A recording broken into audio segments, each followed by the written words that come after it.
Good morning everyone. আজিৰ এই ভিডিওটোত SSC GDৰ physical কাট অফৰ লগত ৰিলেটেড এটা আপোনালোকৰ ইম্পৰ্টেন্ট ভিডিও। এই ভিডিওটো আপোনালোকে ভালদৰে চাব জানো আপোনালোকে কথাখিনি বুজি পায়। মানে SSC GDৰ ফিজিক্যালৰ বাবে এখন লিষ্ট উলাব গৈ আছে, যিখন লিষ্টত আপোনালোকৰ নাম থাকিব, যাৰ যাৰ নাম থাকিব তেওঁলোকে ৰানিং কৰিব পাব। মানে তাতে এটা পোষ্টৰ এগেইনষ্টত 8 জনকে মাতিব বুলি কৈছে। মানে এটা নাম্বাৰত 8 জন লৰা ছোৱালীয়ে ফিজিক্যাল দিব পাব। ফিজিক্যাল পাস কৰাৰ পিছত সেইটো বেলেগ কাট অফ হ'ব, যেটো কাট অফ যাব এতিয়া আপোনালোকৰ ৰিটেন টেষ্টৰ কাট অফটোৰ লগত ৰিলেটেড হ'ব। এতিয়া মই আপোনালোকক কৈ আছো যে ফিজিক্যাল কাট অফটোৰ যে আপোনালোকে দিব পাব, নৰ্মেলাইজেশ্যন নাম্বাৰটো আগতে দিব নে পিছত দিব? আপোনালোকে নৰ্মেলাইজেশ্যন নাম্বাৰটো NCC নাম্বাৰটো আপোনালোকে একেলগে পাব, কিন্তু আপোনালোকে এই লিষ্টখন ওলোৱাৰ পিছতে স্কোৰ কাৰ্ডটো দেখা পাব। আৰু এই যে লিষ্টখন ওলাব, সেই লিষ্টখনত যদি আপোনালোকৰ নাম থাকে তেতিয়াহ'লে আপোনালোকে গম পাব যে। আৰু এইখিনিতে আৰু এটা পইণ্ট কৈ দিওঁ, ধৰি লৈছোঁ ফিজিক্যাল কাট অফ গৈছে 45 আৰু আপোনালোকে এনসাৰ কি হিচাপত পাব লাগিছিলে 44। আপোনাৰ নাম আহি গৈছে, কেনেকৈ নাম আহিছে আপোনালোকক সেইটো কৈ দিওঁ। সেই নামটো আহিছে নৰ্মেলাইজেশ্যন নাম্বাৰ এড হৈ। মানে আপোনালোকৰ যদি নাম্বাৰটো এড হৈছে তেতিয়াহ'লে গম পাব যে আপোনালোকে পজিটিভলি নাম্বাৰ পাইছে, মানে আপোনাৰ নাম্বাৰটো যোগ হৈছে। আৰু কিছুমানে ধৰি লৈছোঁ এনসাৰ কিট পাইছে 49 আৰু কাট অফ গৈছে 45, কিন্তু তেওঁৰ নাম নাহিল। কিয় নাম নাহিল? তেওঁৰ নিগেটিভো হ'ব পাৰে। নিগেটিভ মানে কি? নিগেটিভ মানে কমাৰ চান্স কমেই থাকে। যেনেকৈ মই এটা আপোনালোকক উদাহৰণ দিব বিচাৰিছোঁ। যোৱাবাৰ আমাৰ ইয়াতে মানে আমি য'ত একেলগে ৰানিং কৰিছিলোঁ, SSCত প্ৰায় 14টা ল'ৰা পাছ কৰিছিলে, 14টা ল'ৰাই পাছ কৰিছিলে। 14টা 13টা ল'ৰাৰ নাম্বাৰ প্ৰায় একেই আছে। মানে কি 12জন ল'ৰাৰ নাম্বাৰটো যোগ হৈছে, কাৰোবাৰ 2, কাৰোবাৰ 6, কাৰোবাৰ 11, কাৰোবাৰ 12, কাৰোবাৰ 4 এনেকৈ যোগ হৈছে। এজন ল'ৰাৰ -4 হৈছে নে 5 হৈছে, আৰু মোৰ পুৰা মানে 0, এডো হোৱা নাই আৰু মাইনাছো হোৱা নাই। গতিকে এনেকুৱা হ'ব পাৰে। যদি আপোনালোকৰ নাম্বাৰ কমি যায় তেতিয়াহ'লে আপোনাৰ নামটো নাহিব পাৰে, আৰু নাম্বাৰ যদি বাঢ়ি যায় তেতিয়াহ'লে আপোনাৰ নামটো আহিব পাৰে।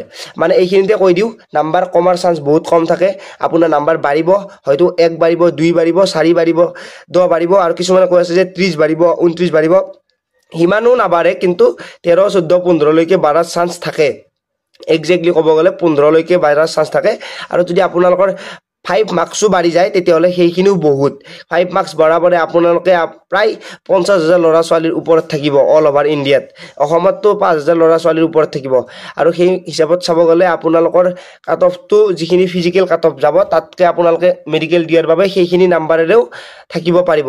মানে আপোনালোকক মই গোটেইখিনি নতুন ল'ৰা ছোৱালীক এটা কথা বুজাই দিব বিচাৰিছোঁ, এইবাৰ ফিজিক্যাল কাট অফটো অলপ বেছিয়ে যাব।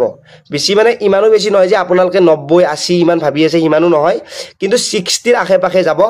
60 কিমান যায় সেইটো 100% ক'ব নোৱাৰি, কিন্তু 60ৰ আশে পাশে যাব। আৰু কম নম্বৰ পোৱাখিনি কৈছোঁ, আপোনালোকৰ যদি নৰ্মেলাইজেশ্যন নাম্বাৰটো বাঢ়ি যায় তেতিয়াহ'লে কিন্তু আপোনালোকে বহুতখিনি লাভ হ'ব। আৰু আপোনালোকে আশা এৰি নিদিব যে মই নাম্বাৰ কম পাইছোঁ বা মই ফিজিক্যাল দিব নাপাম। ফিজিক্যাল দিব পাব। আৰু ফিজিক্যালৰ বাবে যদি আপোনালোকে প্ৰেক্টিছ কৰে বা আপোনালোকে এতিয়াৰ পৰাই প্ৰিপেৰেশ্যন কৰে তেতিয়াহ'লে পিছলৈকেও ভাল হ'ব, কাৰণ আপোনালোকে নতুনকৈ SSC GD দিছে। আৰু যদি আপোনালোকে 5 কিলোমিটাৰ কমপ্লিট কৰি থাকে বা আপোনালোকে ভাল টাইমিং মিলাই তেতিয়াহ'লে পুলিচৰ বাবেও আপোনালোকৰ বহুখিনি লাভ হ'ব গৈ আছে। সেইকাৰণে কৈছোঁ, যদি আপোনালোকে এতিয়াৰ পৰাই প্ৰিপেৰেশ্যন কৰিছে তেতিয়াহ'লে অহাবাৰ হ'লেও আপোনালোকৰ কাৰণে ভাল হ'ব। আপোনালোকে নিজকে মানে হাৰ মাৰাই পেলালে নিজৰে লছ হ'ব। সেইকাৰণে কৈছোঁ, এইবাৰ আপোনালোকে এটা আইডিয়া পালে যে এনেকুৱা পৰীক্ষা, এইটো হ'ল, সেনেকুৱা দিব লাগে বা এইটো কৰিব লাগে, সেইখিনি কথা গম পালে ফিজিকেলত যদি আপোনালোকে নাম আহে তেতিয়াহ'লে ফিজিকেলটো আপোনালোকে জানো পাছ কৰি আপোনালোকৰ এক্সপিৰিয়েঞ্চটো লৈ আহে। এতিয়া কম নম্বৰ যিখিনি পাইছে সেইখিনিকে কওঁ যে যিহেতু নতুন এটা ৰিক্ৰুটমেণ্ট আহি আছে, সেইটোৰ বাবে প্ৰিপেৰেশ্যন কৰিব পাৰে।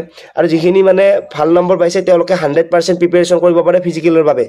ফিজিকেলত 8 জনকে মাতিব, মেডিকেলত আপোনালোকে 2 জনকে মাতিব, আৰু 2 জনৰ ভিতৰত আপোনালোকৰ কম্পিটিশ্যনটো কমি যাব। সেই কম্পিটিশ্যন কমাৰ পিছত আপোনালোকৰ অলপ চান্স থাকিব।